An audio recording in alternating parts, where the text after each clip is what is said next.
What's up, everybody? Welcome back to Make It Kustom. I'm here with Elio today, and we are working on the ramp truck. So this is one of, like, we're getting down to the nitty gritty. We've been driving it, we're troubleshooting stuff. This thing's getting to be pretty sweet. What is left is in this video. Basically, we need to do a ton of welding and a ton of fabrication. We need to get these boxes done. We've got to put latches in them. We've got to, make the structures happen. That's all happening today in preparation for getting paint.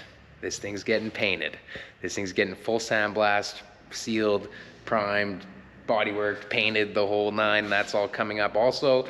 But for now, we are gonna tear this thing down and finish all the fabrication on it. Don't forget to like, click subscribe, hit notifications.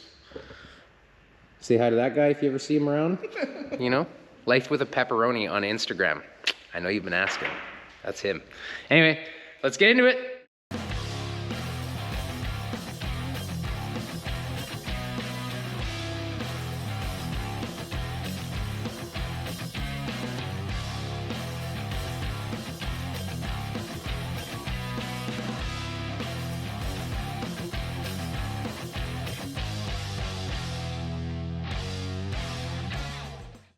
Okay, so I think first things first is we're gonna tear all the stuff out of the boxes. I think we gotta, we gotta pull all the plates off at some point too. We're probably not gonna throw the hot rod back on this thing. So I guess right now, I'll probably just throw a little time lapse up, and Elio and I will start unscrewing the decks. We'll take the stuff out of the boxes. And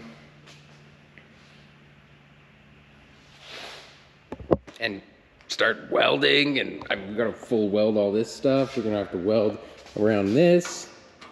Yeah, we got work to do, bud. We got some work to do. Yeah. Okay, let's hit it.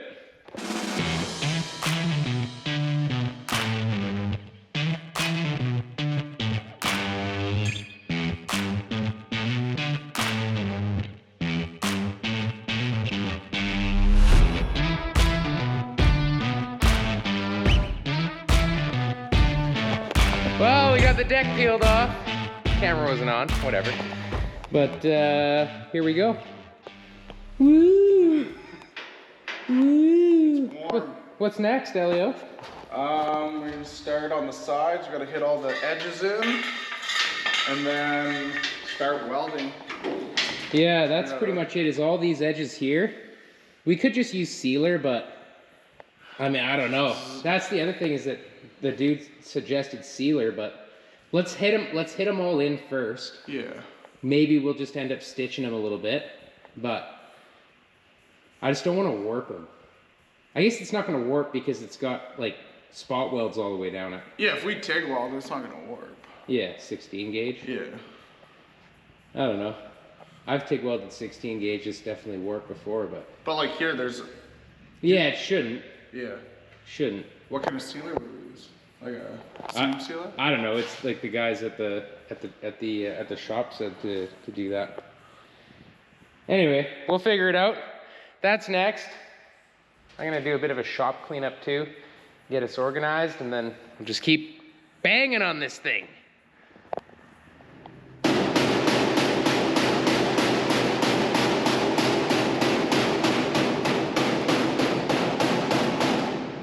How does it look? Does it work or no?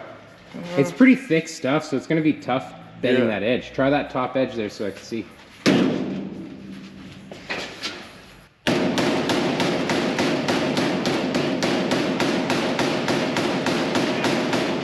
No good. Right? Once you get it going, it goes. Like, look at this side. I don't think it gets as close as we'd want it. Not with this, at least. Yeah, that's what I mean. Yeah, I don't think so. I wonder, do you leave it and just like stitch a little bit, like just with the MIG? We grind this straight flat and then just seam seal the edge. That's probably easier. That's probably the easiest. Yeah, rather than hammering this off.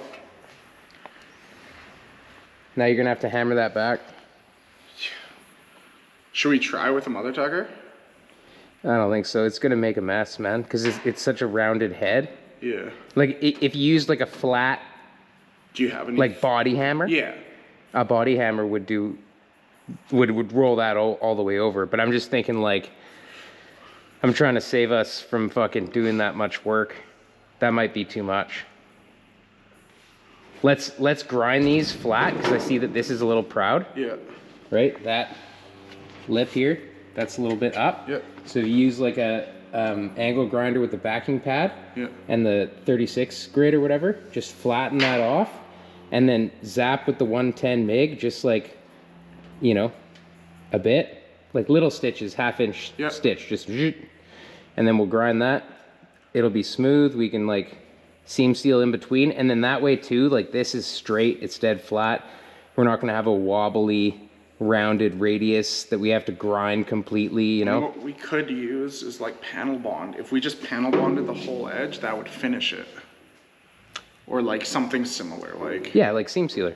Yeah, I guess I just don't know. That's just sealer. Oh, yeah, okay. like if this is dead flat, Yeah. you don't need to fill anything other than just that little tiny V. Oh, okay. Right? So you just take seam sealer and bleh. It's same. Oh, okay, yeah. Yeah, panel bond's just really expensive glue. Yeah, fair enough. Cool, that's the plan. All right, everybody, I gotta apologize for this. I'm trying a new mic, and I guess it's malfunctioning, and we lost audio for the rest of this video. So I hope that you guys will enjoy this massive montage of all the hard work getting done over at All Pro Sandblasters and all the paint work that we're doing and all the body work that we're doing. I just want to say like a massive thank you to All Pro Sandblasting, because this could not have been done without them. And really, if you guys have anything like large truck stuff or anything that needs sandblasting and painting, I highly recommend these guys. That is all they do, and they just like, they really get it done quick. We did this all in like 2 days. So yeah, massive thank you. Thank you so much, Danny. Really appreciate it. Danny's dad as well. Huge shout out to you guys for you know, reaching out and helping out with this project. Yeah, hope you enjoy the rest of the montage, everybody, and let's get back into it.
right, well, that just about wraps up this episode of Make It Custom. Massive shout out again to Danny, who worked so hard with me on that sandblasting and painting, and he did all the painting himself, and just he just knocked it out of the park. 13 gallons went on that thing. That is just an astronomical amount of paint. Right now, as I'm recording this, we are putting it back together. It's just about done, and I can just say that it's like super durable, unreal. Yeah, anyway, All Pro Sandblasting, if you need any of that, I've got all their information in the description if you want to hit them up in Port Kells. They just reached out because they just wanted to help. Like, they were not asking for anything, they were just giving, so I just really appreciate those guys. Thank you so much. In the next video, we are going to be like fully putting this thing back together, like getting the deck on, the toolboxes all got to get built. I'll show you and kind of like let you in on like what we're planning to do with all that stuff. We're gonna put lights in them as well. We're gonna do marker lights on the side. I just really want to like wrap it up now that it's got this beautiful painted deck. We just gotta like, you know, make it done, which is something that as you can see around the shop doesn't happen very often. So very excited for that. So thank you all for watching Make It Custom, supporting the channel, you know, watching, liking, loving, and commenting and all that. And yeah, we'll catch you on the next one, everybody. Don't forget to check out our Patreon. We are doing a bunch of stuff on there right now. We're trying to kind of make it, you know, inexpensive over there and have it so that there's just no ads. Everybody can kind of hang out, give feedback. I'm posting like live updates on there, and just trying to make a little bit of a community. So if that interests you at all, hop on over. We're also going to be giving away like DXF files as well, and making it so that some of our simple tools are a little bit more accessible, especially if you know somebody that can cut them out for you. It just makes it awesome. So yeah, don't forget to like, click subscribe, hit notifications, and we'll catch you on the next one, everybody. Thank you very much. Later.